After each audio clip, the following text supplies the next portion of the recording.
Shabbat Shalom. I'm Rabbi Art Levine. Welcome to 5 minutes of what I call the Ethical Torah. In this week's Torah Portion Shemot, the first in the book of Exodus, God appears to Moses from within the burning bush and instructs him to return to Egypt and lead the Israelites to freedom. But Moses responds, "V'hein lo ya'aminu li, v'lo yishma'u b'koli." Our modern Jewish Publication Society translation of this sentence is, "What if they do not believe me and do not listen to me?" And Moses' subsequent long experience with the quarrelsome and sometimes rebellious Israelites shows that his doubts about the people he was to lead for 40 years were well justified. As great as Moses was, though, and despite his being correct in his assessment of his people, our tradition takes him to task for his doubt that they would believe him or listen to him. Our sages comment that he lacked faith in his people. He spoke ill of them, and he was hypocritical.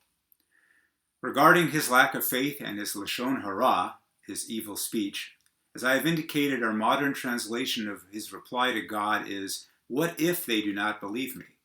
But traditional translations do not translate v'hein as what if, but as indeed. Moses was flatly predicting that they would not believe or listen to him, whereas in fact, with the signs and wonders that God provided, they did. Rabbi Zelik Pliskin reminds us that the Chofetz Chaim wrote in the name of Rabbi Eliyahu Schick that Moshe's error was in saying, "They will not believe me," which is an absolute announcement. He should have said, "Perhaps they will not believe me," which would show that their skepticism was but a possibility. He had no right to assume that they positively would not believe him. As for being hypocritical, the Midrash stated in the Talmud at Shabbat 97a teaches that God replied to Moses, "They are believers and the children of believers," referring to the patriarchs, "but you will ultimately not believe." And we know that for his lack of faith in God, Moses displayed before the people, he was prevented from entering Canaan. Despite these criticisms, despite the outrageous actions and character flaws that the Israelites later exhibited in the desert, and despite the many severe trials that the people caused Moses, he would defend them, even at the risk of his own life, as when God threatened to kill them all and begin a new nation with him. What then can we learn from this?